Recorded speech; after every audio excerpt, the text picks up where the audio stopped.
Hola, damos la bienvenida a esta teleconferencia. Vamos a tocar el tema de la violencia familiar, así que le vamos a dar pase a cada uno de los telecentros. A ver, vamos con el telecentro La Morada. Hola, La Morada, adelante. Hola, hola, buenos días. Hola. Hola, buenos días. Eduardo. Ellos son Pumahuasi, adelante Pumahuasi. Buenos días, acá Telecentro Pumahuasi, están llegando ya el público para presenciar esta interesante charla. Adelante, Lima. Gracias. Le damos pase a Pangoa. Hola, Pangoa.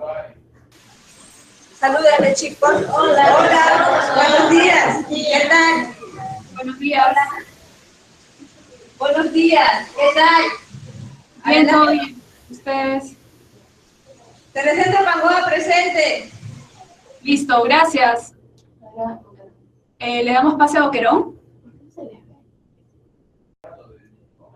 Esta señora que es graciosa, digo, pero... Mira, pues se está durmiendo una señora. Le dicho buenos días, Boquerón. Sí, Boquerón. Ya, bueno, empieza. Bueno, el día de hoy estamos con Laura Barrenechea. Hola, Laura, ¿qué tal? Buenos días, ¿qué tal? Ella es socióloga de CEDRO y nos va a tocar este tema que es muy importante, ¿no? Sí. Bien, sí, muchas gracias. También un gusto estar acá. Un saludo para todos los amigos que están y amigas que están en los diferentes telecentros y cuya participación esperamos también, ¿no? Gracias, Laura. A ver, vamos a partir de frente con las preguntas para Claro que poder sí. entrar más a este tema. ¿Qué es la violencia familiar y en qué consiste la violencia familiar? Bueno, violencia familiar es todo tipo de acción o de omisión, porque a veces también dejamos de hacer cosas y eso se convierte en violencia, que se da en el terreno de la convivencia familiar y que por lo general es ejercida por alguien que se siente en el dominio del poder, que no contempla ni el respeto ni la consideración por los demás miembros de la familia y que, bueno, puede cometer actos que están en contra y que dañan al resto de la familia, a uno o más miembros de la familia. ¿Y cómo se manifiesta este tipo de violencia? Hay diferentes formas, ¿no? Podemos identificar claramente, por ejemplo, cuando son golpes, cuando son insultos, podemos identificar la violencia sexual, que también se da, ¿no? Y otros tipos de violencia que quizás sería conveniente empezar a describir, ¿no? Cuando hablamos de la violencia sexual estamos hablando de la violencia familiar, perdón, estamos hablando de diferentes expresiones, ¿no? Pero siempre dentro del terreno familiar, de la convivencia familiar. Por ejemplo, tenemos la violencia física, que es muy fácil de identificar, son los golpes de diferente índole, ¿no? En donde la agresión es notoria. La mayoría de casos, por ejemplo, de denuncia, cuando se dan estas situaciones de violencia y es física, es, digamos, que se denuncia con más facilidad que otros tipos de violencia, menos notorio, menos perceptible, ¿no? Porque, claro, los golpes están ahí, la agresión física puede llevar inclusive a matar a una persona. Estamos ya hablando hace algunos años sobre el feminicidio, la cantidad de mujeres que mueren por golpes, por cuchilladas o por un balazo incluso, ¿no? Hay diferentes modalidades, pero tenemos que tener en cuenta que esta violencia aparece con golpes iniciales, ¿no? A los cuales a veces no se le da importancia. Por ejemplo, las conductas en el enamoramiento ya son un presagio. Si una pareja desde que se inicia la relación es muy absorbente, es una persona que tiene celos continuos, es una persona que comienza a agredir, entonces el pronóstico ya es muy malo, ¿no? Y es muy probable que comience una relación ya existiendo violencia física. Otro tipo de violencia muy común, pero menos perceptible, es la violencia emocional, la violencia psicológica. Se da muy fuertemente y el gran problema es que las personas asumen que el hecho de tener conflictos y tener problemas internos en la familia es algo natural.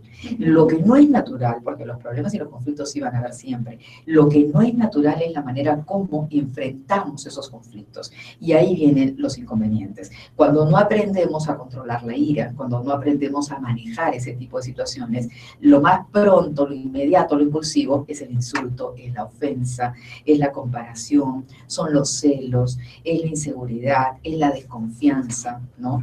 Todas estas formas, por ejemplo, que hacen sentir mal a las personas, ¿no? Y que no van acompañadas de un golpe, o sea, acá no hay maltrato físico, pero lo que sí hay es esa sensación de malestar permanente por convivir con una persona que te va haciendo disminuir la autoestima, que te va haciendo sentir mal. Todas esas expresiones tienen que ver con la violencia emocional y se da no solamente a nivel de la pareja, ¿no? Porque mucho se asocia al rol de la mujer. Por supuesto que las mujeres son las tremendas receptoras de la violencia familiar, son las principales víctimas de la violencia familiar, pero la violencia psicológica, física también se da contra los hijos y contra las hijas, ¿no? Y en este caso, cuando hablábamos que violencia es todo tipo de acción u omisión, tenemos que señalar también dentro de este tipo de violencia lo que es un poco el descuido de los hijos y de las hijas, ¿no?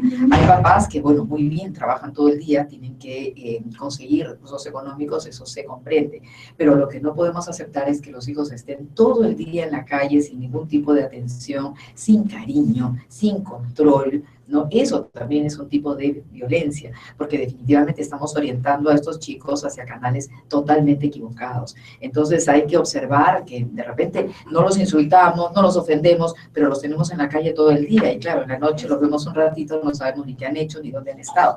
Esa omisión también se convierte en una violencia de tipo emocional. Otro tipo de violencia es la sexual, ¿no?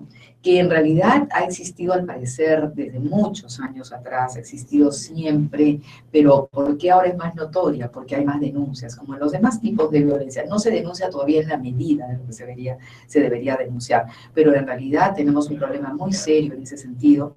Más del 50% de las violaciones sexuales a menores de edad se produce al interior de su propio hogar y por un familiar directo, que puede ser el padre, el padrastro, el tío, el primo. A veces las mujeres tienen que salir a trabajar igual que los varones, y entonces dejan a los hijos o a las hijas en compañía de gente que, bueno, puede gozar de cierta confianza para ellos, pero que en realidad no lo es, ¿no? Cuando se trata de dejar a un menor bajo el cuidado de otra persona, tenemos que tener la garantía al 100% que lo estamos dejando en manos de personas que no los van a agredir de ninguna forma, ¿no? Entonces, eso de confiarse, eso de llamar al tío porque no hay con quién dejarlos, más aún, por ejemplo, cuando estos chicos tienen familiares que dependen del alcohol o que consumen drogas, ¿no? Entonces, ese es un problema bastante serio, porque la persona que toma alcohol, que se descontrola con el consumo, ya pierde totalmente el control de sus actos, no sabe lo que hace, o sea, es la persona menos indicada, así sea el propio padre. Muchos violadores son padres de sus hijos y han cometido estos actos bajo el efecto del alcohol. Ahora, la violencia sexual también se da en la convivencia conyugal. Todo acto contra la voluntad de una de las dos partes es violencia, ¿no? Entonces, un mito, por ejemplo, es que no existe violación al interior de la relación conyugal. Sí existe, porque basta que una de las dos partes esté en contra, no quiera en ese momento, muestre su negativo y que sea forzada, porque tenemos en cuenta la violencia, es todo acto que se ejerce por la fuerza, sin la voluntad, ni el respeto, ni la consideración hacia la otra persona. Entonces, ese también es un tipo de violación que es muy común en nuestro medio. Y por último, tenemos la violencia económica, ¿no? Que también a veces no es muy perceptible. El hombre gana más que la mujer y de pronto vienen humillaciones, vienen comparaciones, claro, tú no has estudiado, tú no sabes nada, tú no ganas plata, tú no ganas lo que yo gano, o el dinero, por ejemplo, ingresa al hogar, porque recordemos que la familia es una sociedad cultural, y como sociedad cada quien pone las partes que le corresponden. El presupuesto se tiene que hacer de manera conjunta. Cuando no se hace de esa manera y cuando los ingresos se manejan de manera autónoma por una de las dos partes, sin consultar con el cónyuge o la cónyuge, también es violencia. ¿Qué se debe hacer cuando se presenta este tipo de violencia? ¿Qué hay que hacer? Bueno, en realidad, para cada tipo de violencia tendríamos que señalar cosas específicas, pero en líneas generales, una primera cosa es, si hablamos de violencia familiar, estamos hablando de una familia que se ha constituido previamente, ¿verdad? Antes que nazcan los hijos se tiene que hablar, se tiene que determinar, tiene que haber una muy buena comunicación de cómo se va a llevar adelante ese hogar. Entonces, una primera cosa es poner pautas, ¿no? El respeto, la comunicación, el cariño, el amor tienen que estar por encima de las demás cosas. Entonces, para evitar la violencia física, por ejemplo, educar en un marco de comunicación permanente, evitar los gritos, poner como regla que no se debe gritar en la casa, los gritos afectan mucho a los hijos, poner como una regla que en los correctivos educativos no debe haber maltrato físico jamás. Por años hemos vivido en una sociedad, y lamentablemente en muchos lugares se sigue practicando así, el correctivo es el golpe, ¿no? El correctivo es hacer algo que realmente agrede de manera directa a los niños, ¿no? Entonces eso tiene que eliminarse por completo. Está comprobado que el golpe, el maltrato no educan, generan traumas, generan sentimientos negativos, sentimientos de odio de los hijos hacia los padres, rompen las posibilidades de una buena comunicación. Entonces, uno de los primeros criterios es desterrar por completo el castigo como un correctivo educativo. No funciona para nada. El correctivo tiene que venir en función de un diálogo, de ver qué les gusta y de qué podemos privarles temporalmente, ¿no? Salir a jugar el partido de fútbol, no ver el programa de televisión, quitarles el celular, por ejemplo, si les bueno, sencillamente no lo vas a usar durante 3, 4, 5 días, si no has cumplido con las tareas. No, ver ese tipo de cosas que les gusta a los niños, a las niñas, y que en realidad no van a, digamos, no van a tener un impacto positivo en ellos, ¿no? O sea, desterrar todas aquellas cosas. Otros ejemplos concretos, tiene que haber mucho cariño. Hay que decirles a los hijos y a las hijas en este proceso educativo que si aplicamos un castigo es con cariño, nunca con odio, nunca con cólera. Otra cosa importante también es que tenemos nosotros que analizar que los hijos están en un proceso de crecimiento, ¿no? E ir observándolos, porque a veces no nos damos cuenta que hay cambios fuertes, que hay cambios importantes y que tenemos que estar atentos a ellos, ¿no? Cuando no nos damos cuenta, es probable que, por ejemplo, comencemos nosotros a caer en lo que es la violencia emocional. No comprendemos, por ejemplo, que nuestros hijos en la adolescencia, ya cuando entran a los 13, 12, 14 años, se acicalan mucho más, se arreglan mucho más, se miran en el espejo más tiempo, están preocupados si tienen algo en el cutis, si les sale un barrito o lo que fuera. Y a veces los papás actúan de una manera un poco violenta, ¿no? ¿Qué tanto te arreglas? ¿Qué tanto te miras y demás? Tenemos que saber, por ejemplo, que en la adolescencia hay ciertas ideas, ¿no? Como el mito que se llama de la audiencia imaginaria. Los chicos creen que todo el mundo los está mirando, que son el centro de la atención. Entonces, es natural que tengan ese tipo de comportamiento, ¿no? Entonces, poner por delante siempre mucho cariño con ellos. A nivel económico, hacer el presupuesto juntos, manejarlo conjuntamente, ¿no? Conversar. Un aspecto fundamental, por ejemplo, es aprender a controlarse, a controlar el enojo. Todos somos seres humanos, no somos seres perfectos, nos equivocamos, nos enfurecemos muchas veces, hay cosas que en realidad hay que reconocer que nos generan mucha cólera en un momento, ¿no? Y lo más fácil es reaccionar de una manera reactiva. No, tenemos que ser proactivos, o sea, todo lo contrario de lo reactivo. El reactivo es al que, por ejemplo, sucede algo y reacciona con un golpe o con un insulto, ¿no? Eso como seres humanos lo tenemos que racionalizar y decir, bueno, ¿por qué tengo tanta cólera? Tal vez tenga razón de enojarme, pero mi reacción no puede ser violenta de ninguna manera. Ahí tengo que aprender a controlarme. Es muy recomendable, por ejemplo, que una primera acción sea tomarnos un tiempo, un respiro. Cuando uno tiene mucha cólera, lo que tiene que hacer es tomar distancia del problema. Si tenemos una situación que llegamos a la casa y encontramos algo que nos desagrada por completo, los chicos han traído malas notas, han roto algo que apreciábamos, nos hemos enterado de algo muy negativo, darnos un espacio, darnos una pausa, decir, bueno, vete a tu habitación, yo voy a pensar lo que voy a hacer. Porque la primera reacción es muy probable que sea una reacción violenta, ¿no? Entonces, tomarnos ese espacio de reflexión, de análisis, de respirar profundo, de pensar que por encima de cualquier problema está nuestro cariño a nuestros hijos, nuestro amor hacia ellos, y que en realidad tenemos pues que ser pacientes, ¿no? En cuanto a la violencia sexual, bueno, ya habíamos mencionado algunas cosas, tener mucho cuidado con quién dejamos a nuestros hijos e hijas, que son pequeños, menores de edad, hablar mucho mucho con ellos y con ellas, estar muy atentos siempre a los mensajes. A veces los niños vienen y nos dicen, me ha agarrado de mi pierna, me ha tocado acá, o me ha estado abrazando. Estar atentos, los niños comentan, ¿no? Y a veces suceden cosas también en el colegio y que uno tiene que estarles preguntando. Y además decirles permanentemente, nadie tiene que tocarte. No, nadie tiene que tocarte, absolutamente nada. Nadie tiene que estarte besando en la calle. Nadie tiene que estarte insinuando cosas. Porque también, por ejemplo, en la violencia sexual tenemos el acoso sexual. De repente no hay una violación, no hay tocamientos, pero hay insinuaciones permanentes, sobre todo a las chicas, a las adolescentes, ¿no? Entonces hay que conversar muchísimo sobre estos temas. Bueno, ¿qué mitos existen en la violencia? Hay que hablar un poco más de los mitos. De los mitos y de las creencias equivocadas. Por ejemplo, un mito muy común es que la violencia se ejerce porque a veces las mujeres sienten que eso les demuestra que el hombre las quiere más, ¿no? El hombre es celoso porque la violencia también son los celos, las presiones, el estar indagando, revisando el celular, desconfiando y demás. Un mito es creer que eso es porque las quieren más, ¿no? Porque se quiere más, que es normal.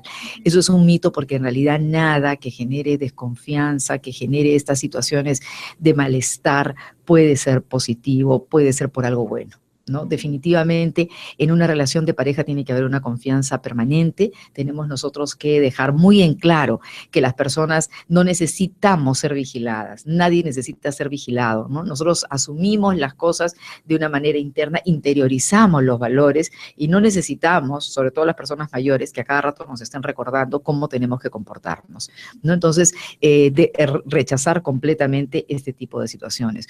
Un mito es, por ejemplo, que no hay violación en la convivencia conyugal, y eso tampoco es cierto. Hemos dicho ya que cuando no hay voluntad de una de las dos partes, basta que una de las dos partes no quiera aceptar una relación sexual, la otra persona tiene que aceptar esa decisión, ¿no? Lo demás viene a ser una violación.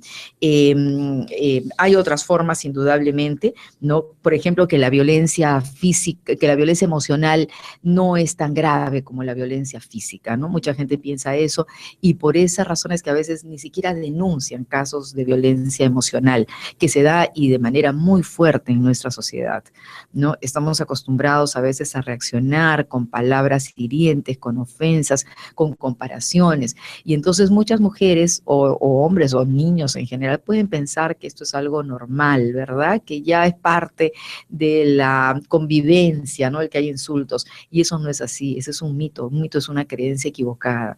En nuestro hogar no tiene por qué haber ofensas, no tiene por qué haber insultos, y además tenemos que comprender también que la violencia emocional deja secuelas a veces incluso, o consecuencias o daños incluso a veces más fuertes que la propia violencia física. Hay niños, hay niñas que no pueden superar, por ejemplo, su autoestima baja, sus niveles de inseguridad, sus temores, ¿no? Y otra de las cosas también es que muchas veces replican esta violencia con su propia familia, ¿no? Cuando construyen una familia van a replicar modelos equivocados porque han estado acostumbrados a ello. Otro de los mitos que también debemos tener en cuenta y que son muy frecuentes en nuestro medio: hay gente que justifica la violencia porque dice, estaba bebido, no sabía lo que hacía. El abuso de alcohol en nuestro medio es muy difundido, ¿no? Somos un país que tiene realmente problemas, y en diferentes zonas, ¿no? Estamos hablando de la costa, estamos hablando de zonas altoandinas, de la selva. Entonces, a veces damos por hecho que cuando va a haber consumo de alcohol, en primer lugar, que la gente tiene que embriagarse. Esto es un mito, tal vez es una cosa que tenemos que desterrar. Puede haber un uso social, responsable, ¿verdad? Donde no perdamos el control de nuestros actos. Hasta ahí no hay ningún problema con el alcohol. El problema viene cuando asumimos que una reunión la gente tiene que tomar hasta morir. El problema viene cuando la gente asume que tiene que tomar hasta las últimas consecuencias. El problema viene cuando pensamos que una fiesta va a ser mejor cuando el alcohol abunda, ¿no? Cuando llegamos y las cajas de cerveza están apiladas, ¿no? El licor sobra y además se presiona a la gente para que consuma, porque a veces hay gente que no quiere consumir. Entonces, estos son errores, son mitos mitos, son creencias que tenemos que ir desterrando por una sociedad mejor. ¿Cómo se liga esto con la violencia? Que a veces asumimos que, claro, cuando el hombre toma mucho, se pone violento por alguna razón, pero que él es buenísima gente, ¿no? Y que el problema es solamente cuando toma. El problema es que mucha gente toma con mucha frecuencia y basta una vez que haya un tipo de violencia para que tengamos que poner freno. Es decir, como alternativas frente a la violencia, tenemos que reconocer que de ninguna manera podemos aceptar ningún tipo de violencia, ningún tipo de agresión. A nuestras adolescentes, hablarles mucho sobre este tema y decirles que desde el enamoramiento tienen que poner las pautas muy en claro y que el respeto tiene que primar en la relación. Es de muy mal pronóstico cuando se tiene una pareja desde el enamoramiento y la pareja es celoso, por ejemplo. Es desconfiado, está revisando el celular, está teniendo actitudes posesivas. Eso es una alerta rojo, ¿no? Ahí es momento de decir, ¿sabes qué? Contigo hasta aquí nada más, ¿no? Porque esa situación no va a cambiar, a menos que la persona acepte que tiene que seguir un tratamiento, trate de revisar en su propia historia qué cosa es lo que ha pasado para que actúe así. Probablemente haya habido situaciones de maltrato. Tengamos en cuenta también que el maltrato es algo que se replica. Un niño que ha sido maltratado en su hogar, un adolescente que ha crecido en ese ámbito, cuando sea joven y forme su hogar, va a ver esto de manera natural. O sea, cómo rompemos ese sistema que ya tiene interiorizado en su mente y es parte de su vida cotidiana, ¿no? Entonces hay que tener mucho cuidado en ese sentido, ¿no?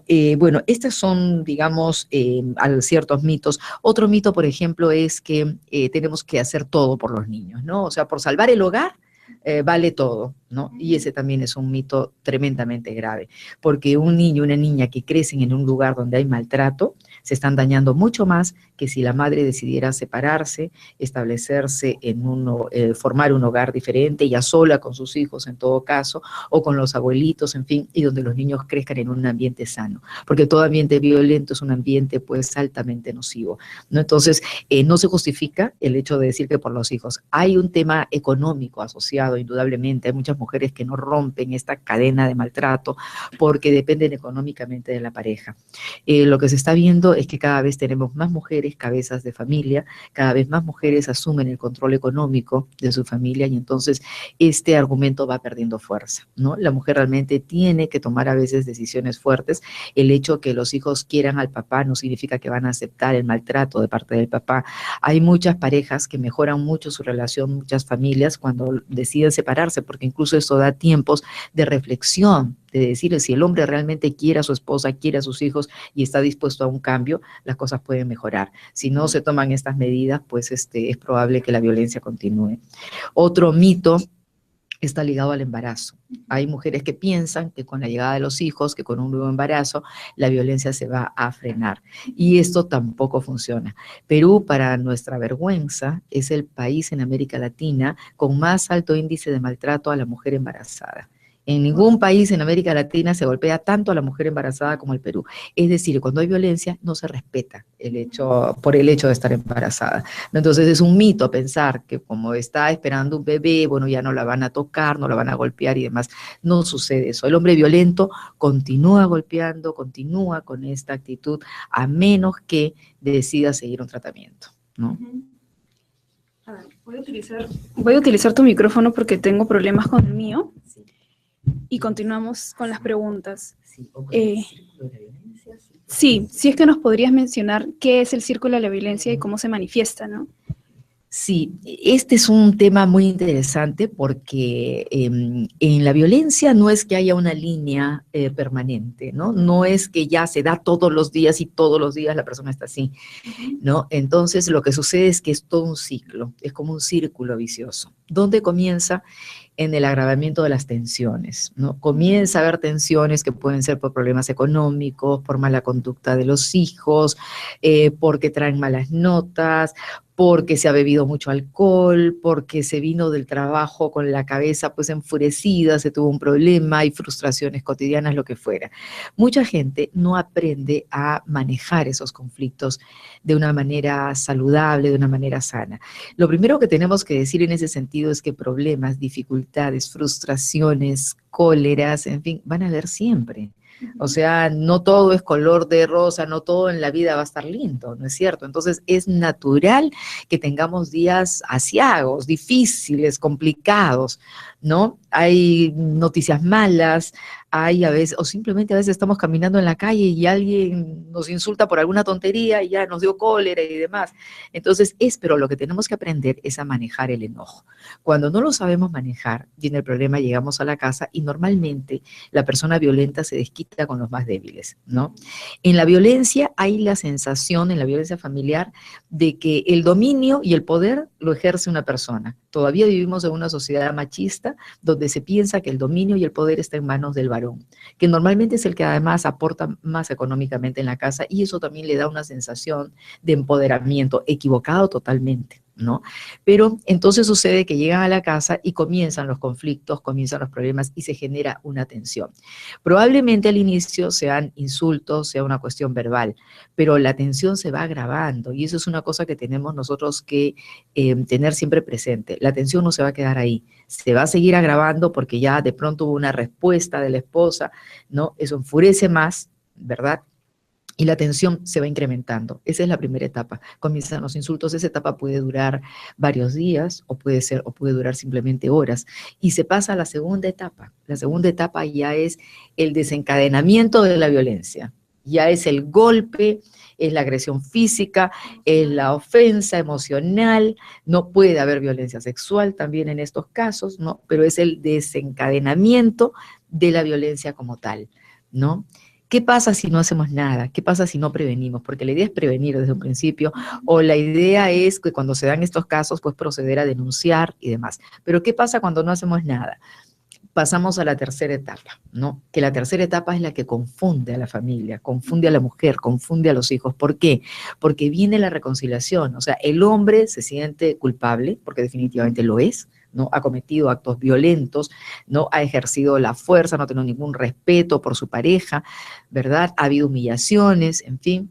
Y entonces, como se siente culpable, por lo general lo que hace es ya bajar la violencia, ya soltó toda la ira que tenía adentro, en lugar de canalizarla de otra manera, ¿no? La descargó contra los más débiles en su casa, ¿no? Y entonces, como se siente culpable, viene la etapa de la reconciliación. Pide disculpas, dice que no se va a volver a repetir nunca más, algunos llevan flores, invitan a salir a comer a la familia, aparentan que todo está lindo en la casa, que no ha pasado nada, ¿no? Y es la etapa que se conoce también como luna de miel, ¿no? La pareja se reconcilia y demás. ¿Cuál es el problema? Como no hemos manejado un círculo vicioso, un círculo dañino, donde no se han trabajado realmente los aspectos centrales, ni en la prevención de cómo evitar esto, ni en cómo abordarlo, porque si tenemos que denunciar, hay que hacerlo. Si ha habido un acto de violencia, hay que denunciarlo. Entonces, se vuelve otra vez al inicio, porque la fase 1, la fase 2 y la fase 3 están concatenadas, están unidas, son un círculo.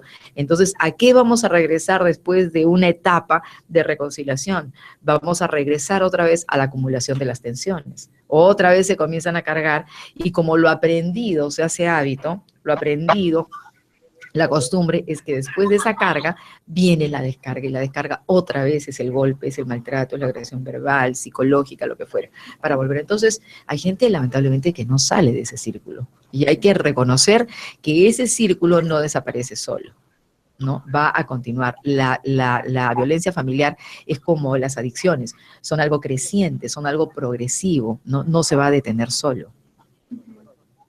¿Puedo utilizar tu micrófono? Ya que hay violencia, si en el caso de violencia, ¿puede existir alguna conciliación con el agresor cuando se manifiesta en este tipo de violencia?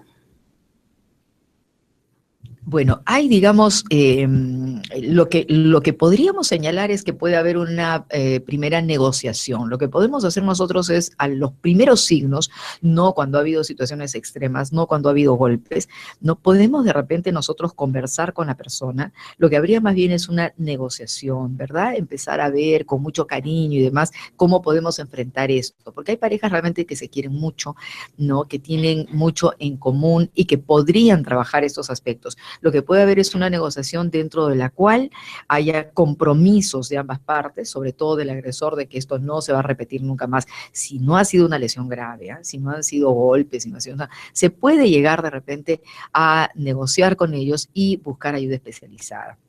No consejería, orientación psicológica, hasta ahí. Pero si ha habido una agresión directa, si han habido golpes, si ha habido una situación realmente donde la persona se ha sentido pues agredida, no cabe ninguna conciliación.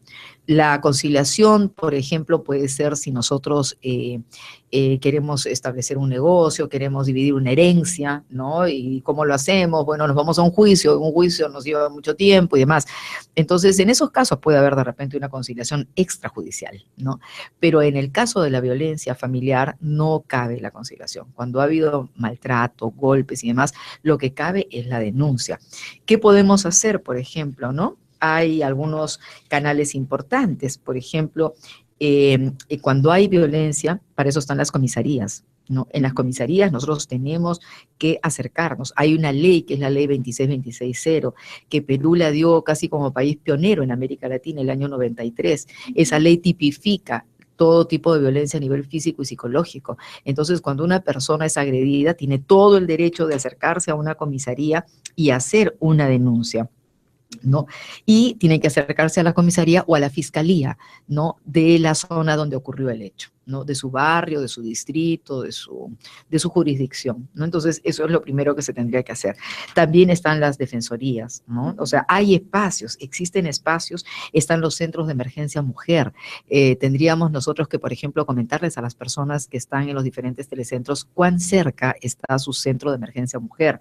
Hay líneas gratuitas, inclusive hay líneas telefónicas gratuitas, donde las personas pueden llamar. Está la línea 100, donde pueden llamar para pedir consejería, porque a veces también la verdad es que en un primer momento hay una desorientación enorme, la persona no sabe qué hacer, pero existen líneas telefónicas donde la persona puede llamar. Esas líneas para cada localidad las pueden averiguar también en sus centros de emergencia mujer, en las municipalidades distritales, en las comisarías. O sea, sí hay alternativas para hacer frente a esto.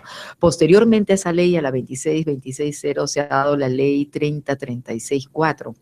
Esta ley es muy importante porque esta ley ya centra no solamente en la prevención y en la denuncia, sino también en las alternativas, en la necesidad, por ejemplo, que el Estado invierta más en programas de asesoría, de apoyo a las mujeres, de apoyo a la familia, en centros de refugio, porque hay un primer momento, por ejemplo, que si la mujer denuncia, pero vuelve a su casa, ¿no? El hombre puede reaccionar con más cólera.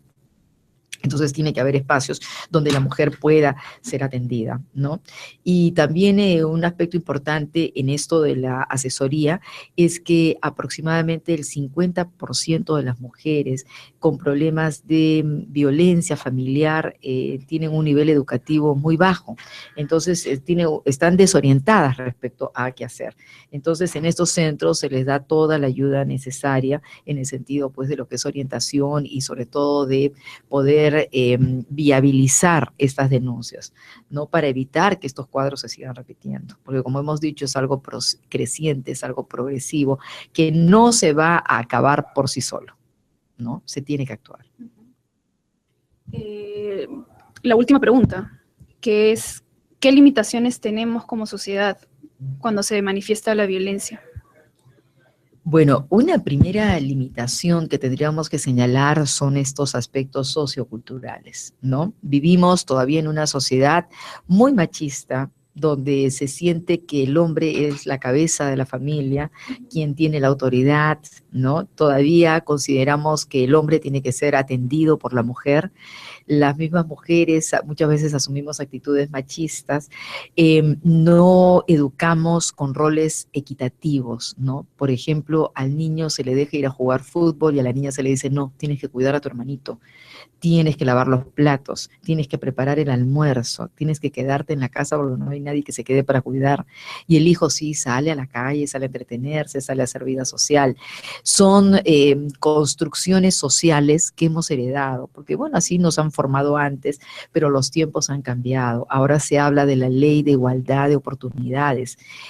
con las mujeres y los hombres. No se trata que las mujeres vamos a estar por encima de los varones, que el dominio va a ser de las mujeres en absoluto. Se habla simplemente que tenemos derechos iguales, tenemos deberes iguales, tenemos el derecho de tener una educación igual a la del varón, tenemos derecho a tener un sueldo igual al del varón, ¿no? Que las condiciones sean las mismas para ambos, una educación igual. Entonces, mientras que no asumamos estos cambios socioculturales, eso es una limitación frente a la violencia, porque de una manera directa o indirecta estamos empoderando al hombre en desmedro o en desventaja del desarrollo de las mujeres. A nivel educativo, por ejemplo, quienes abandonan más la escuela en años de secundaria, las mujeres abandonan más la escuela, los hombres muchas veces continúan, terminan, hay un mayor abandono en el caso de las mujeres, sea porque asumen más responsabilidades en el hogar o por el embarazo, muchas veces embarazos no deseados de las chicas en la adolescencia. En el Perú tenemos tasas muy altas, ¿no? 14% más o menos, o sea, de cada 100 adolescentes, 14 están embarazadas. Y en la zona del BRAEM, el Valle de los Ríos, Apurímac y Mantaro, donde, bueno, hemos tenido desde Cedro un proyecto que lo hemos desplegado durante 8 años, ¿no? Que justamente en donde se ha tratado de ver un poco estos riesgos del narcotráfico, pero también tratar el tema de la violencia familiar, el porcentaje es de 28%, 28 de cada 100 adolescentes, es altísimo.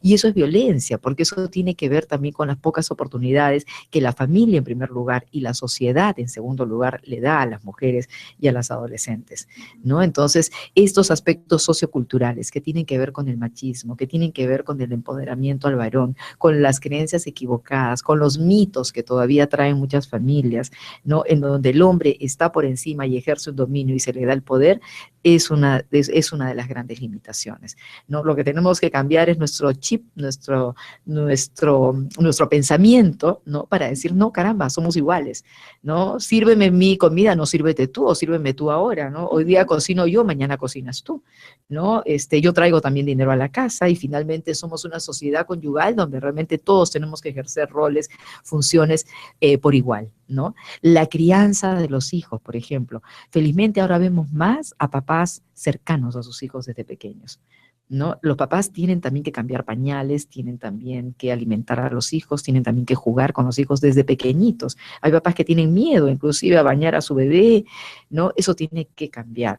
Y además, una cosa muy importante, todos los estudios revelan ahora que los niños y niñas que tienen esa cercanía con el papá y la mamá, ¿no? Con la mamá ha sido siempre, pero que la tienen también con el papá, desarrollan más circuitos a nivel cerebral, o sea, desarrollan más su inteligencia, desarrollan muchas más capacidades, ¿no? Entonces, la importancia del papá en la crianza, inclusive desde el embarazo, cuando le habla al bebé a la barriga, ¿no? Los niños nacen y reconocen la voz de los papás, ¿no? Sienten esas voces y dejan de llorar, por ejemplo, ¿no? Son cosas maravillosas, fantásticas, que tienen que ver con el amor, que tienen que ver con la convivencia, que tienen que ver con el respeto y con todos aquellos valores que nos van a ir alejando más de las situaciones de violencia que desgraciadamente todavía son muy fuertes en nuestro país.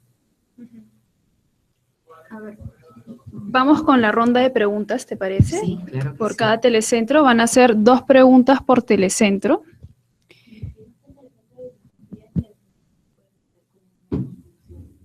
Ah, ya. Ajá.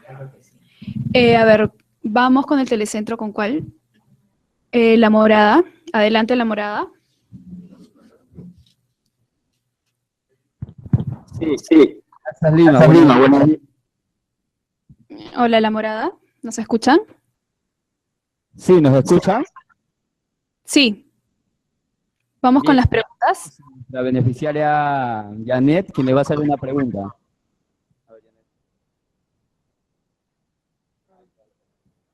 Buenos días, señorita Laura. Mi pregunta es, ¿cómo podríamos detener la violencia psicológica en nuestra casa? Sí, Janet, muchas gracias. Un gusto saludarles. La violencia psicológica, como habíamos dicho, es quizás la menos perceptible, ¿no? En la que menos, alarma genera, porque a veces pensamos que es natural. ¿Cómo podemos? Y no es natural, ese es uno de los mitos. No tiene por qué haber insultos, no tiene por qué haber comparaciones, no tiene por qué haber celos, desconfianzas y demás. ¿Cómo podemos frenarla? Conversando con nuestra pareja, ¿no? Poniendo reglas en la casa. Inclusive, miren, podemos poner cartelitos en la casa. Poner un cartel y escribir: prohibido gritar, prohibido insultar, prohibido decir malas palabras, prohibido ofenderse mutuamente, ofender a los chicos. Podemos hacer eso, como que hacemos un juego, nos reunimos en familia, conversamos y decimos, bueno, realmente nos estamos haciendo daño, ¿no? La primera cosa es reconocer que con esa violencia psicológica, aunque no haya violencia física, pero la violencia psicológica emocional es muy grave para la familia. Entonces, reconocer mutuamente, conversar sobre este tema, ¿no? Y reconociendo que nos estamos haciendo daño, decir, bueno, ¿qué vamos a hacer de ahora para adelante? ¿No? Mirar hacia el futuro, y el futuro es mañana, el futuro es esta noche, es esta tarde, ¿no? Entonces, reunirnos en familia y comprometernos cada uno a qué vamos a hacer. Y ahí tienen que estar nuestros hijos, no solamente es la pareja. Los niños tienen que estar presentes. Un primer punto de partida, por ejemplo, pedir disculpas. Si estamos acostumbrados a insultar, a rezondrar a nuestros hijos, a ofenderlos a veces, porque a veces realmente cuando no nos controlamos, nosotros mismos decimos cosas de las cuales nos arrepentimos después, pero los niños procesan eso, lo van sintiendo, o sea, herimos su autoestima. Entonces, hacer una recapitulación, no de todo, por supuesto, pero de lo que ha pasado en los últimos 2 meses, 3 meses, y decir, bueno, tenemos una voluntad para cambiar. Nosotros nos vamos a comprometer, no van a haber más insultos, no van a haber más agresiones, ¿verdad? Vamos a conversar. Y en realidad el hecho de no gritar es fundamental. Cuando gritamos, no nos entendemos. Todo el mundo grita, cerramos nuestro pensamiento, ¿no? ¿Quién grita más fuerte? Y nadie entendió nada. Entonces hay que bajar el tono, hay que conversar sobre las cosas. Si es necesario, hay que pedir perdón, ¿no? Quizás es importantísimo en estos procesos para hacer frente a la violencia emocional, pedir perdón, ¿no? Mutuamente, porque todos nos equivocamos. Entonces, reconocer, no porque somos los papás, las mamás, estamos por encima de los hijos y no vamos a pedirles perdón. Tenemos que pedirles perdón, ¿no? Decirles, mira, yo te quiero mucho, me he equivocado, yo creí que eso estaba bien, yo creí que así se iban a solucionar las cosas, ya veo que así no se soluciona nada, ¿no? Y entonces pedirles perdón y decirles, tengo toda la voluntad de mejorar. ¿Y por qué es esto? Decirles directamente, porque queremos que ustedes sean felices. ¿Qué cosa queremos nosotros para las personas que amamos? Queremos su felicidad, no queremos otra cosa. No queremos el daño, no queremos que sufran, no queremos que estén tristes, no queremos que se sientan frustrados. Queremos su felicidad, queremos su bienestar. Entonces, ese bienestar lo podemos lograr, ¿no? Pero justamente cuando hay voluntad, cuando hay el reconocimiento que existe un problema, cuando hay nuestro profundo deseo de solucionarlo, ¿no? De poner toda nuestra energía en hacerlo y saber que existen herramientas. O sea, cuando hay violencia emocional podemos manejar todavía las cosas. Cuando haya violencia física, la cosa quizás se comienza a complicar mucho más, ¿no? Entonces, podemos conversar en familia, podemos reconciliarnos en familia, comenzar con el esposo, ¿no? Que quizás es lo más difícil porque las vienen por lo general en la pareja y los niños aprenden a relacionarse de esa manera. Una cosa muy grave, por ejemplo, es que las chicas que vienen de hogares violentos aceptan enamorados violentos porque lo ven como algo natural y entonces en su familia replican el círculo de la violencia y ellas terminan siendo también maltratadas. Entonces, como madres, tenemos la obligación nosotras de darles un modelo positivo. A mí me engríen, a mí me quieren, a mí nadie me insulta, a mí nadie me agrede. Y ese ejemplo es el que le tenemos que dar a las hijas, ¿no? Tratar de mejorar, de ser cada día, de superarnos diariamente, ¿no? Porque ese modelo de la madre que se supera, la hija lo está viendo. Nada ganamos con las palabras, decirle, no, sí, tú tienes que estudiar, cuidado, que te vayas a embarazar, cuidado, ya ves lo que me ha pasado a mí. No, nosotros también tenemos que cambiar. Uno le puede decir a las hijas, ¿no? Si cometí un error, lo he superado, ¿no? Y ya no va a volver a pasar esto, y con ese ejemplo fortalecemos a nuestras hijas. Entonces, Janet, sí, hay muchas cosas que podemos hacer, pero tenemos que comenzar dialogando, conversando, enfrentando la situación, poniendo compromisos mutuos, asumiendo compromisos mutuos para la mejora de nuestra familia. Gracias, Janet, por tu pregunta. Vamos con la siguiente pregunta, la morada.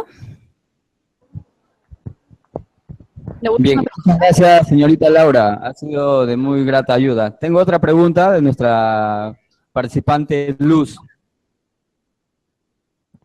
Buenos días, señorita. Mi pregunta es, ¿se llama violencia familiar si tu expareja te escribe humillándote? Bueno, ¿su nombre cuál es?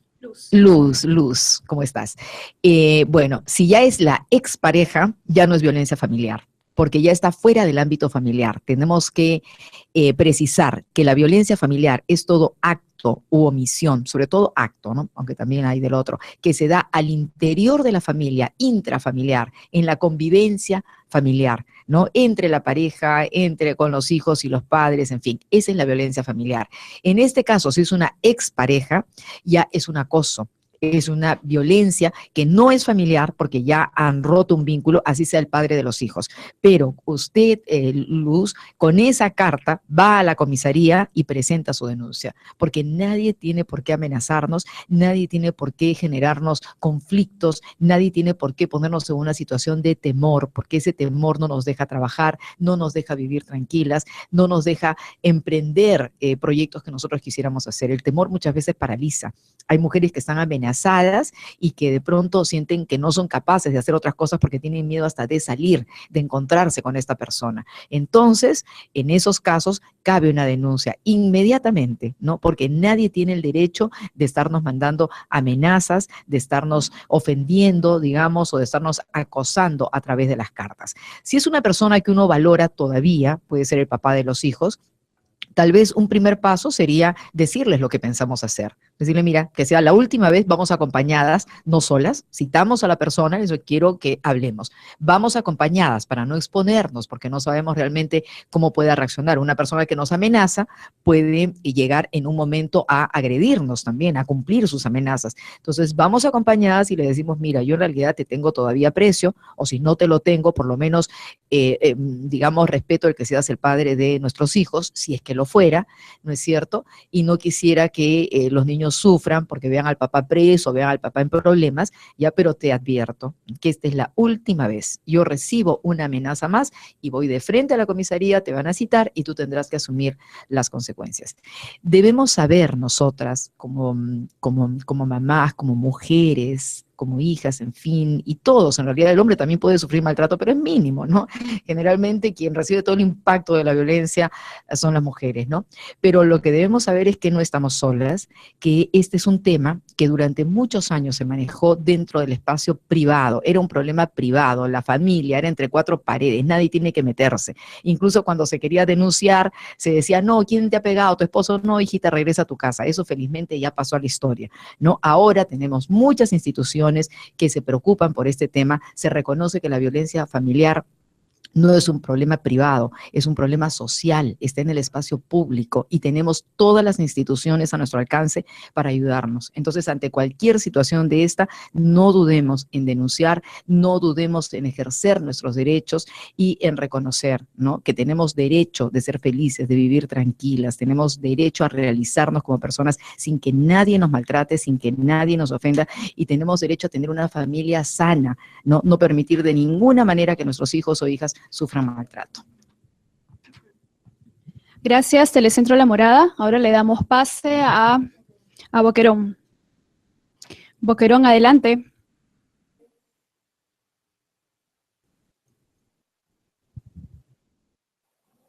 Aló. Hola, Boquerón. Aló. ¿Nos escucha? Sí, hola. Hola. Hola. Vamos con las preguntas, Boquerón. Hola. Aquí tenemos una participante, el cual va a preguntar una de las preguntas, la señorita Nelly. Adelante. Hola, buenos días o buenas tardes, que era la zona. Buenas tardes, buenos días. Bueno, mi pregunta es, ¿qué es lo mejor que puede hacer un niño al tener un padre violento? ¿Cómo podemos ayudar a esos niños en caso que nosotros vemos aquí en caseríos que mayormente la autoridad no tanto les da importancia a esas personas?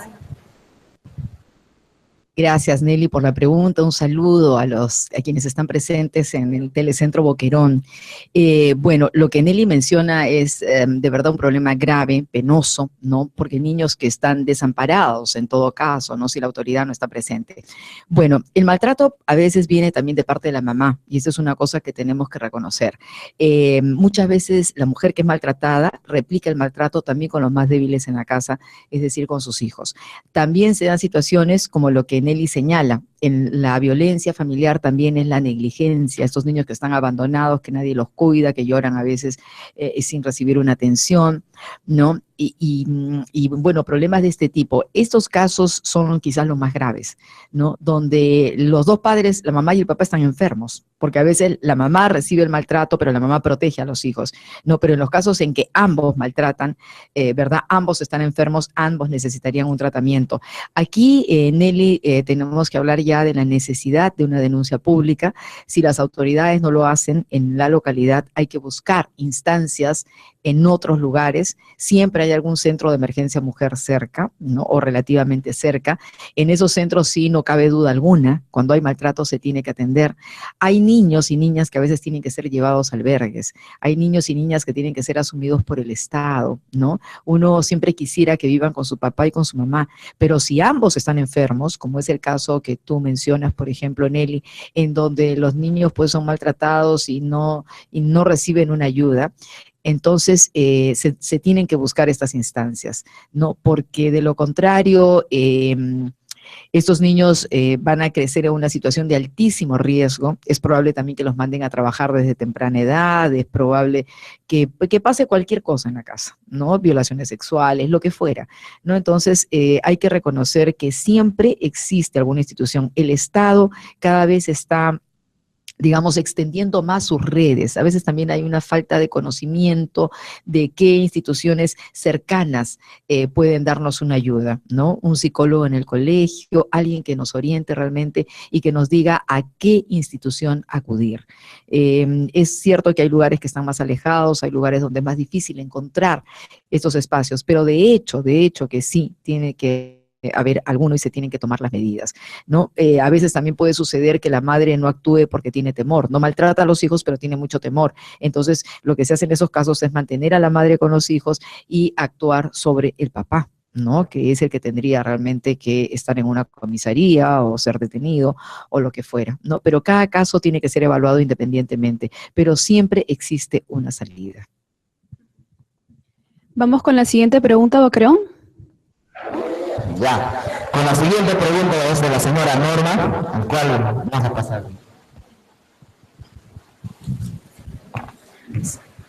Doctora Laura, buenos días. Mi pregunta es, por un caso que uno se va, ¿no?, a las quejas de la violencia familiar, cuando la justicia a veces no nos escucha, ¿qué poder hacer? Esa es la pregunta. Y muchas gracias, señora Norma, buenos días. Mire, tiene relación con la pregunta anterior también que hizo Nelly, ¿no? Cuando no encontramos las instancias adecuadas para poder resolver estas situaciones, ¿no? Decíamos que hay que tratar de ubicar un centro de emergencia mujer cercano. Tiene que haber alguno, definitivamente. Tiene que haber una comisaría. Si no nos denuncian, podemos presentar una queja también, porque están obligados, las comisarías están obligadas a aceptar este tipo de denuncias, ¿no? Inclusive hay todo un programa dentro de las comisarías de apoyo con la policía femenina. Es una obligación de ellos, o sea, es un derecho nuestro, ¿no? Y en todo caso las fiscalías, podemos acudir también a las fiscalías.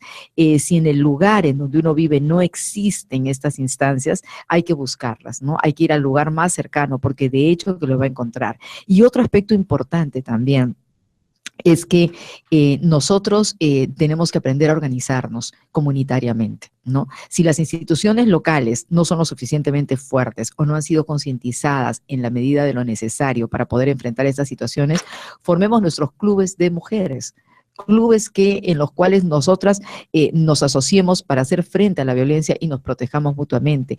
Dentro de las alternativas están las cuestiones psicológicas, están los aspectos legales, están los centros de emergencia mujer, están diversas instituciones, pero también está la organización vecinal. Entonces, cuando las instituciones son débiles, la organización vecinal, la organización comunitaria, son las que cobran fuerza, ¿no? Para poder tener, digamos, una alternativa más clara. El asunto es que si estamos solas, si no denunciamos o si no encontramos eco en un lugar, tenemos que buscarlo en otro, ¿no? Pero tenemos la seguridad que sí, tiene que haber alguna institución cercana, y si no, a través de estas asociaciones femeninas, ¿verdad? Tenemos que sensibilizar a nuestras autoridades, ¿no? Y llamar la atención. Otro de los aspectos importantes y que no lo habíamos mencionado, Daniela, y que es fundamental, es el apoyo de los medios de comunicación.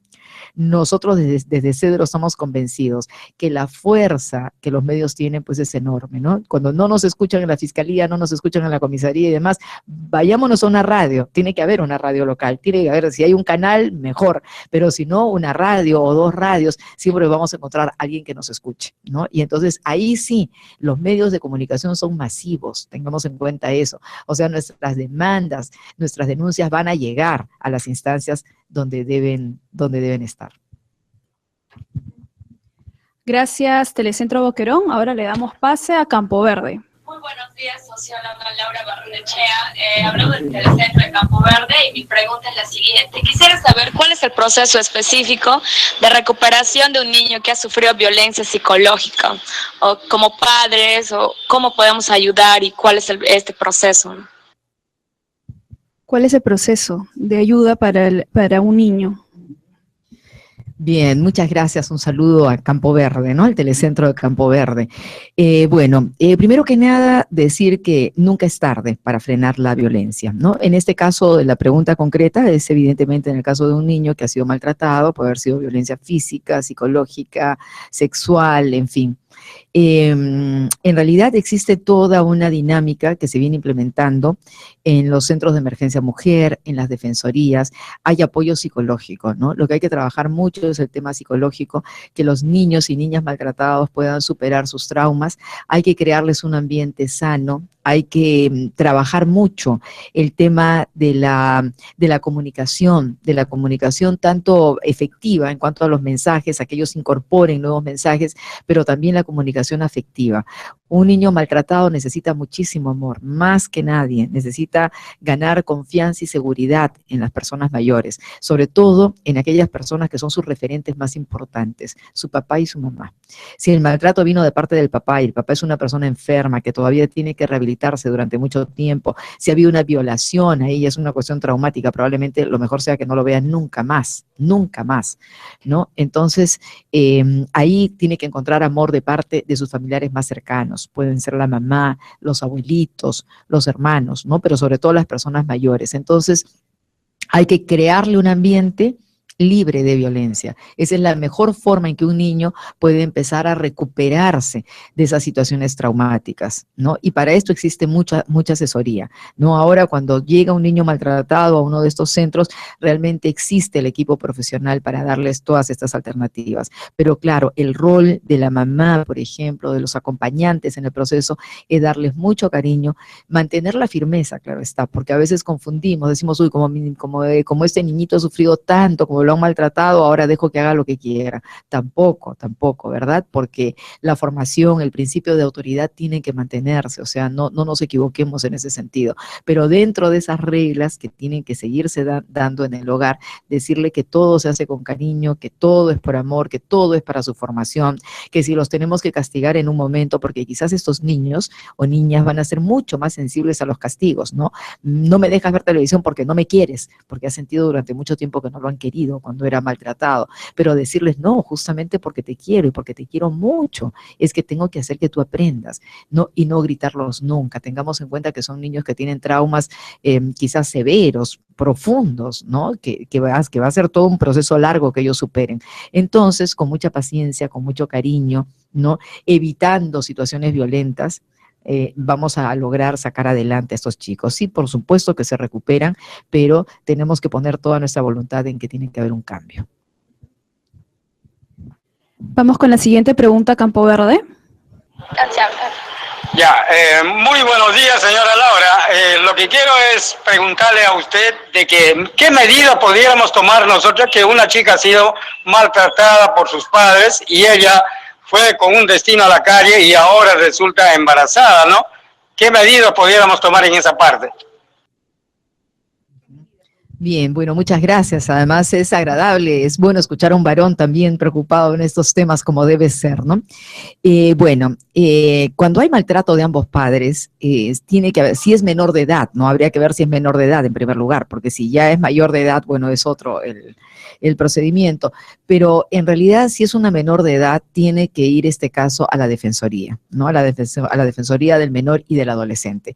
Lo primero que podríamos hacer nosotros como sociedad, como comunidad, es acompañar a esta chica, tratar de convencerla para ir a sentar su denuncia o pedir ayuda en una defensoría, ¿no? Indudablemente ahí los papás están totalmente equivocados, quizás los papás ya convenga que no se hagan cargo de la hija, ver qué alternativa se da, ver hasta dónde ha llegado el maltrato, ¿no? ¿Qué tipo de maltrato es?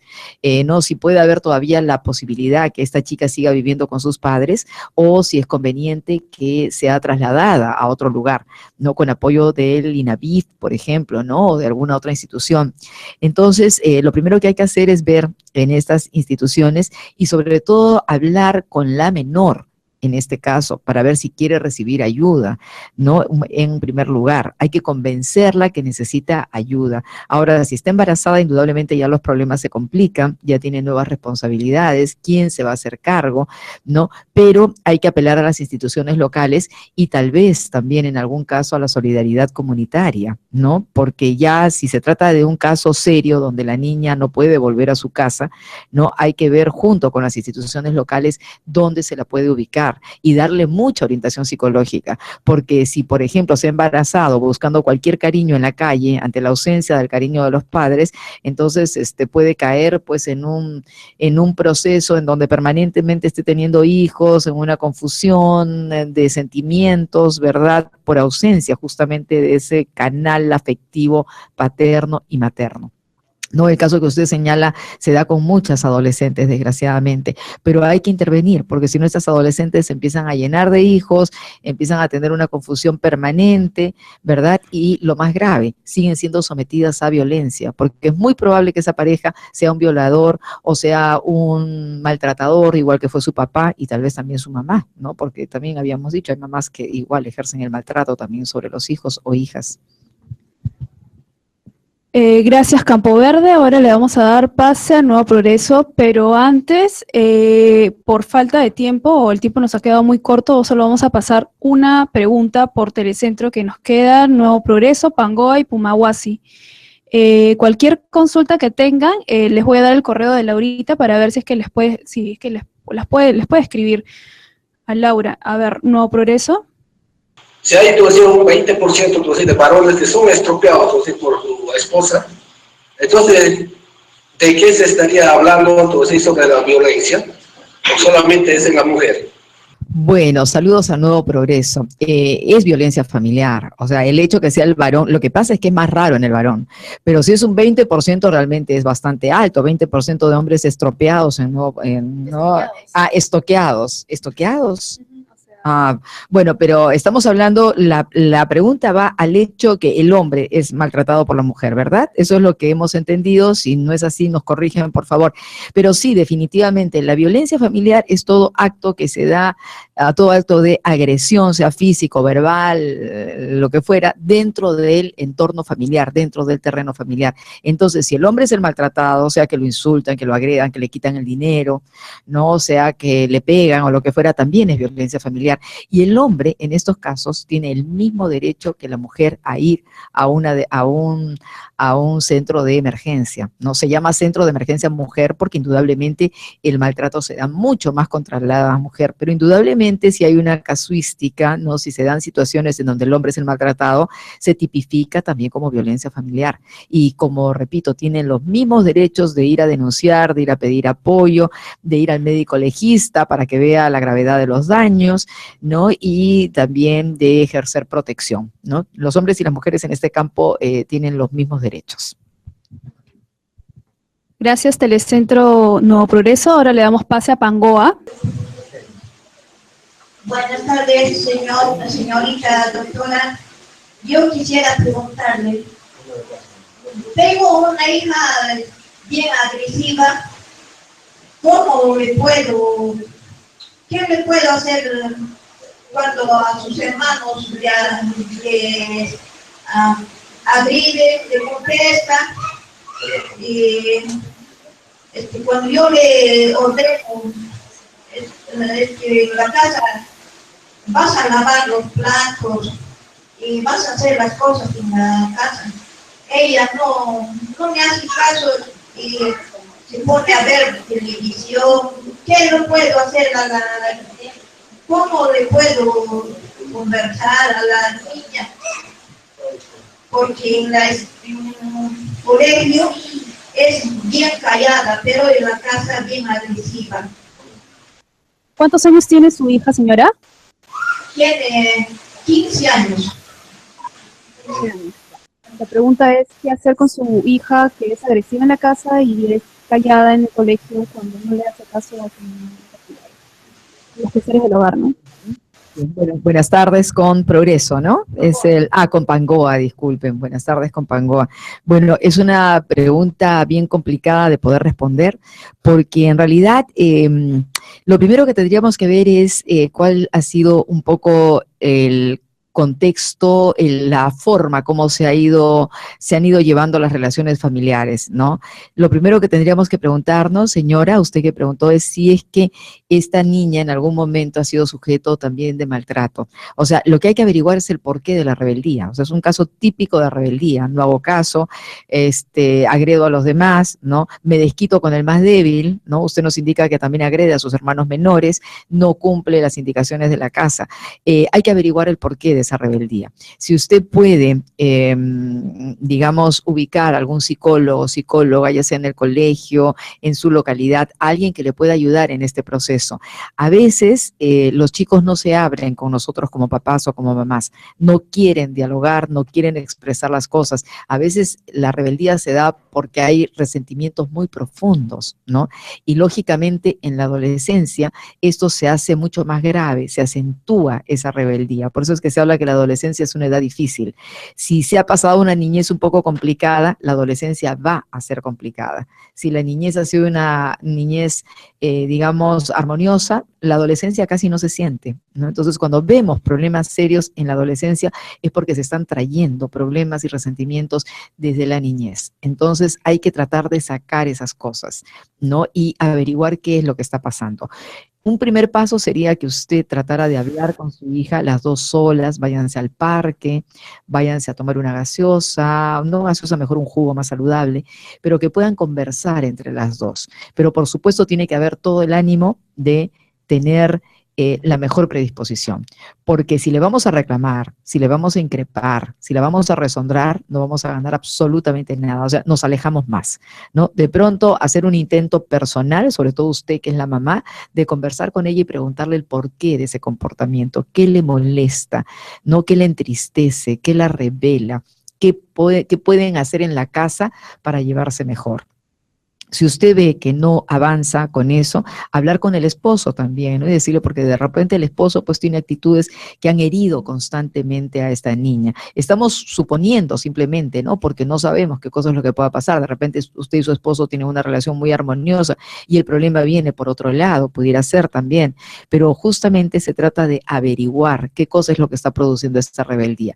Si no podemos hacerlo nosotros, como papá o como mamá, pedir ayuda especializada. De repente una profesora, hablar con una profesora del colegio, ya, porque los chicos que son callados en un entorno y que son violentos en otro, es porque arrastran tremendos problemas de autoestima, problemas de inseguridad, ¿no? O sea, no se sienten bien. Si yo estoy en un lugar y no digo una palabra es porque tengo miedo al rechazo, es porque tengo miedo a no ser aceptado, es porque tengo miedo que se burlen de lo que yo diga. Entonces, tal vez por eso es callada en el colegio. Eso no es normal.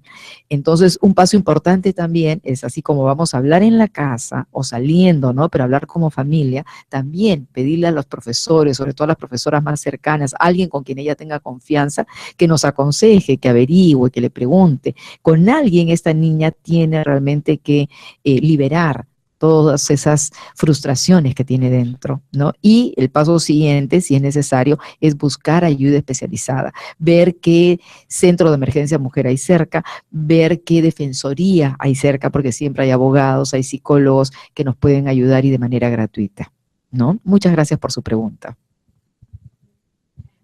Gracias, Telecentro Pangoa. Y finalmente terminamos las preguntas con Pumahuasi.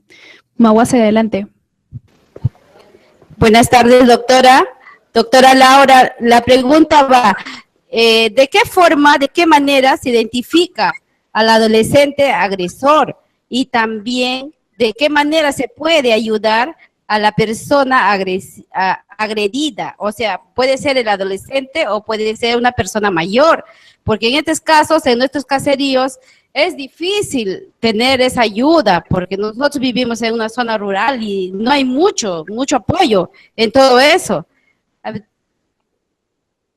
Sí, muchas gracias y un saludo para Pumahuasi, para Veo Escolares ahí. Y qué bueno que hayan estado presentes, porque ustedes como jóvenes, adolescentes, tienen que tener muy en claro que nadie tiene por qué maltratarlas. Y el día que comiencen a salir con un chico, pongan las cosas en claro desde un principio, ¿no? La autoestima por delante, el respeto a sí mismo, el respeto a los demás, nada de insultos, nada de injerir, nada de querer meterse en la vida privada, que dame tu celular, que dame tu clave, como escuchábamos la vez pasada también en una conferencia sobre redes sociales, ¿no? Que los chicos ahora ya, si me quieres, dame tu clave de tu Facebook, no, ¿por qué? ¿No? Cada quien tiene derecho a mantener su privacidad, ¿no? Tengamos eso muy en cuenta. Si voluntariamente queremos por ahí compartir un Facebook, todo excelente, no, pero nada de exigencias en ese sentido. ¿Cómo nos damos cuenta que alguien es un agresor? Esa era la pregunta, ¿verdad? ¿Cómo nos damos cuenta que estamos frente a un joven agresor? Cuando tiene esas conductas de acaparamiento, ¿no? No mires al costado, cuidado que me vayas a engañar, no sabes de lo que soy capaz, ¿no? Y de posesión, ¿no? Tengo que salir con mis amigas, hemos quedado en ir a dar una vuelta. No, ¿por qué vas a salir con tus amigas? Ya no te juntes con ellas. ¿Cómo me doy cuenta de que una persona es violenta? Cuando pretende aislarnos, cuando pretende acapararnos, cuando quiere que toda nuestra atención esté en ellos, ¿no? Cuando comienza a tener situaciones de inseguridad que lo llevan a veces a ser violentos, ¿no? Un jalón, por ejemplo, ya no estés mirando para allá, o un jalón del cabello, que hay chicas que cometen el error de suponer que eso es porque las quiere o porque son muy atractivas. Claro, tiene celos porque soy tan guapa, ¿no? Que tienes que celarme. Si no me cela es que no me ve guapa. Eso es totalmente falso. Eso es un mito total, ¿no? Es una creencia equivocada. Una persona no tiene por qué desconfiar y nosotros no tenemos por qué permitir ni aceptar que desconfíen de nosotros.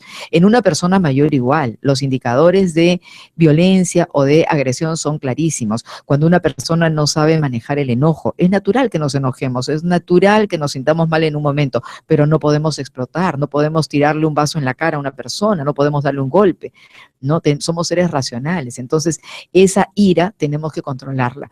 Ahora, ¿qué pasa en sitios rurales como los que están ustedes? Tiene que haber una comisaría, por ejemplo. Siempre en el lugar más alejado hay una comisaría o hay una iglesia donde de repente podemos pedir asesoría, podemos pedir un consejo, ¿no? O el mismo colegio, el centro educativo al que vamos. Y como también decíamos antes, si la cosa es grave, hay que ir al centro más cercano, a la fiscalía más cercana, hay que denunciar. Si uno ve que hay maltratos constantes, que el papá golpea a la mamá permanentemente, hablar con la mamá y decirle, vamos, yo te voy a acompañar, o sea, tú tienes que sentar una denuncia. Es cierto, queremos mucho a nuestros papás también, pero si el papá es un maltratador o es un alcohólico o es una persona que comete excesos, hay que denunciarlo.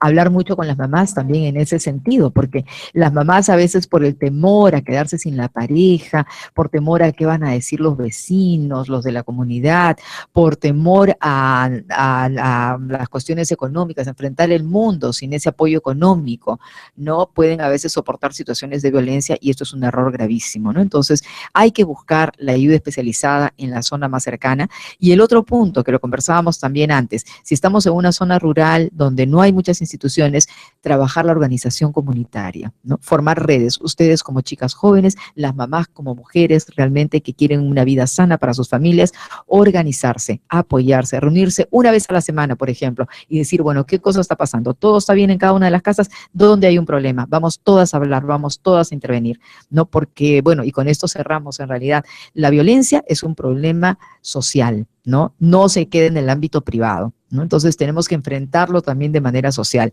Lo que pasa con mis vecinos es algo en lo que yo también a nivel de comunidad puedo intervenir, puedo aconsejar, puedo formar redes, ¿no? Que eso es lo que se está trabajando mucho en estos tiempos. O bueno, si quieres una conclusión final. Laura, para terminar, ¿nos podrías dar una conclusión final? Bueno, es muy complicado en realidad hablar de una conclusión final con un tema tan amplio, tan vasto, pero quizás la idea que nos debe quedar clara, es que nuestra familia tiene que ser un ambiente sano. Nuestra familia, nuestro hogar tiene que ser un ambiente placentero, ¿no? A veces tenemos días cargados, días duros, días difíciles. Llegamos a nuestra casa y nuestra paz, nuestra tranquilidad, nuestra alegría tiene que estar en la casa.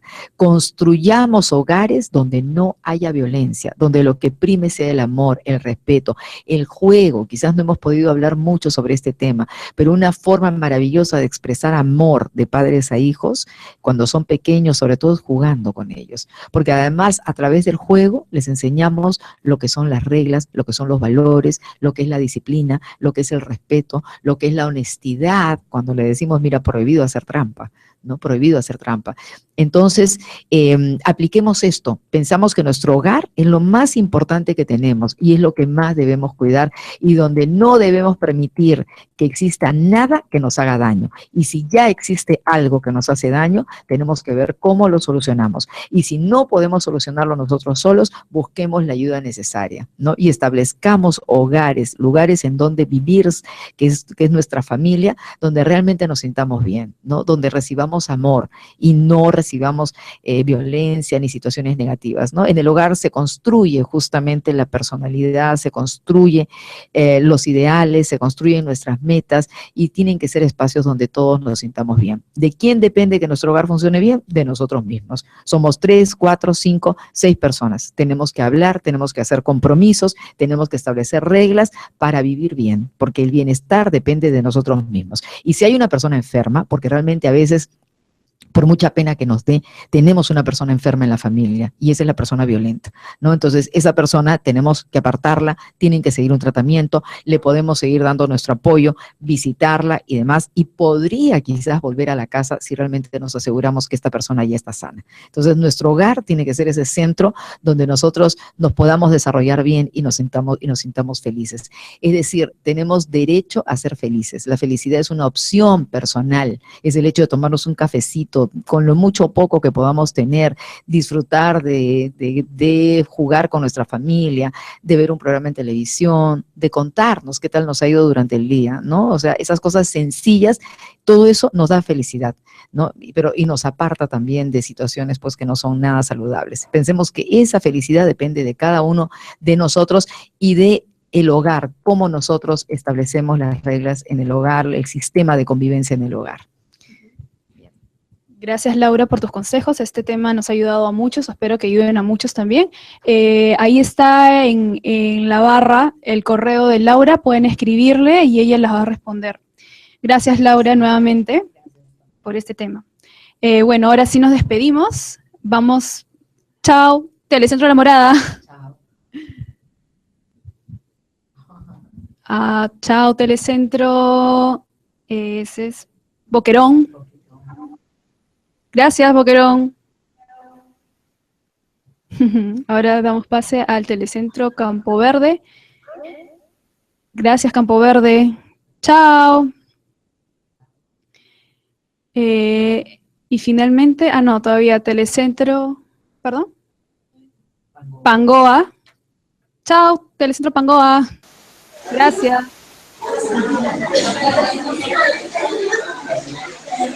Chao, Telecentro Pumahuasi. Chao, chicas. Gracias.